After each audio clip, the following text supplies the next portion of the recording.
एकीकरण राज्यों को एकीकरण करने में इसी माटी के सपूत सरदार वल्लभ भाई पटेल ने अपनी दूरदर्शिता और दृढ़ इच्छा शक्ति का परिचय दिया।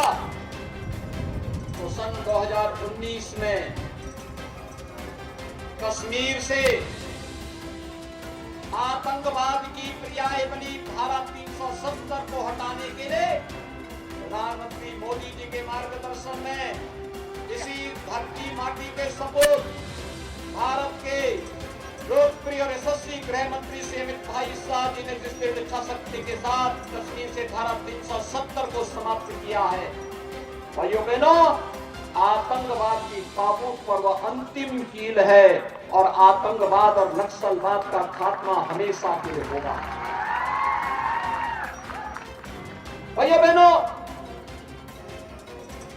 जब ये देश आजादी का अमृत महोत्सव मना रहा है, आजादी के अमृत महोत्सव के वर्ष पर भारत का, जिस ब्रिटेन ने भारत पर 200 वर्षों तक शासन किया, उस ब्रिटेन को पछाड़ करके भारत का दुनिया का 5वीं अर्थव्यवस्था बनना, यह आर्थिक क्षेत्र में प्रधानमंत्री मोदी जी के नेतृत्व में भारत के वित्तीय प्रबंधन का बेहतरीन उदाहरण है और भारत दुनिया की सबसे बड़ी आर्थिक ताकत बनेगा, इसमें अब कोई संदेह किसी को नहीं होना चाहिए।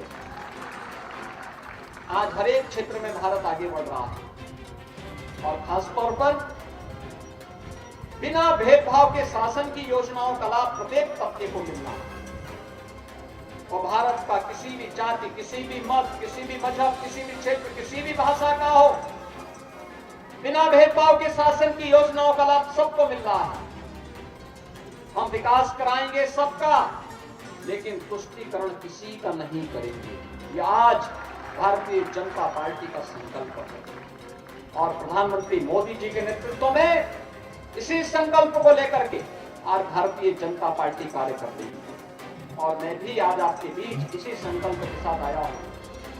भाइयों बहनों, आपने देखा होगा तमाम दल आते हैं, चुनाव के समय बड़ी बड़ी घोषणाएं करते हैं,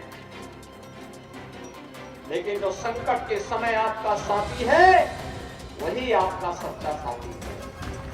और संकट के समय में आपने देखा होगा इस सदी की सबसे बड़ी महामारी कोरोना महामारी आई। कोरोना महामारी के दौरान आपने देखा होगा फ्री में टेस्ट, फ्री में उपचार, फ्री में वैक्सीन और हर गरीब परिवार को, हर वनवासी परिवार को, हर अनुसूचित जाति के परिवार को, देश के अंदर 80 करोड़ परिवारों को, 80 करोड़ लोगों को फ्री में राशन देने का काम भी प्रधानमंत्री मोदी जी ने किया। फ्री में वैक्सीन देने का काम भी किया। भाइयों बहनों, मैं आपसे पूछना चाहता हूं, अगर कांग्रेस की सरकार होती तो भाइयों बहनों राशन का पैसा भी खा जाते और वैक्सीन का पैसा भी सब खा जाते। किसी गरीब को नहीं मिलता। आज तो हर गरीब को आवास उपलब्ध हो रहा है, प्रधानमंत्री आवास योजना का लाभ मिल रहा है। आज हर गरीब को हर घर नल की योजना का लाभ मिल रहा है। आज हर गरीब के घर में बिजली का लड्डू जल रहा है। आज हर गरीब को राशन की सुविधा का लाभ मिल रहा है और वन बंधु कार्यक्रम के अंतर्गत हर वनवासी बंधु को, जनजातीय बंधु को शासन की योजना के साथ जोड़ करके आज लाखों करोड़ रुपए उनके उन्नयन के लिए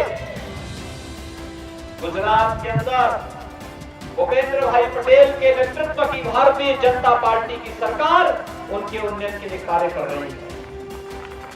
आज भाइयों बहनों, गुजरात के अंदर निराश्रित महिला पेंशन, विधवा महिला पेंशन हो, वृद्धावस्था पेंशन का लाभ हो, दिव्यांग जनों को मिलने वाली पेंशन की सुविधा का लाभ हो, बिना भेदभाव के योजनाओं का लाभ उपलब्ध कराया जा रहा है।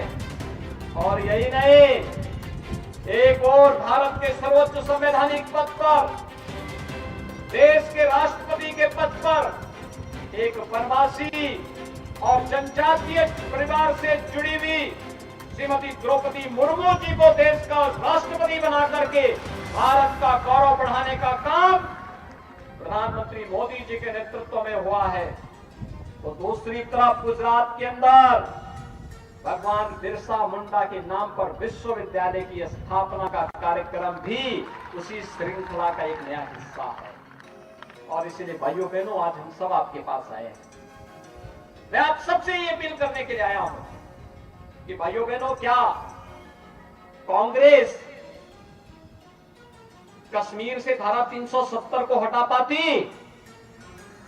मैं आपसे पूछना चाहता हूं, क्या वो हटा पाती? क्या अयोध्या में राम मंदिर का निर्माण कांग्रेस कर पाती? और क्या कांग्रेस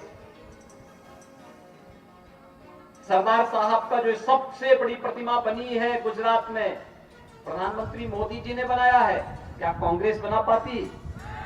कांग्रेस ने तो सरदार साहब को भी सम्मान नहीं दिया और बाबा साहब भीमराव अंबेडकर को भी सम्मान नहीं दिया। बाबा साहब भीमराव अंबेडकर से जुड़े हुए पंच तीर्थों का निर्माण भी प्रधानमंत्री मोदी जी के मार्गदर्शन और नेतृत्व में हुआ है। आज जनजातीय बंधुओं को छात्रावास की सुविधा हो, स्कॉलरशिप की सुविधा हो, इन सभी प्रकार की सुविधाओं का लाभ अगर कोई दे रहा है तो भारतीय जनता पार्टी के नेतृत्व की डबल इंजन की सरकार दे रही है। दिल्ली में नरेंद्र भाई मोदी जी के नेतृत्व की भारतीय जनता पार्टी की सरकार है। गुजरात के अंदर से भूपेंद्र भाई पटेल के नेतृत्व की सरकार है। डबल इंजन की सरकार जब चलेगी तो बुलेट ट्रेन के रूप में विकास के कार्यों को भी लेकर के आगे बढ़ती है और बुलेट ट्रेन की तर्ज पर ही विकास का कार्य होना चाहिए। ये विकास हम सबके जीवन का आधार बनेगा और इसीलिए आज मैं आपके बीच कहने के लिए आया हूं। भाइयों बहनों, गुजरात में क्या होता था?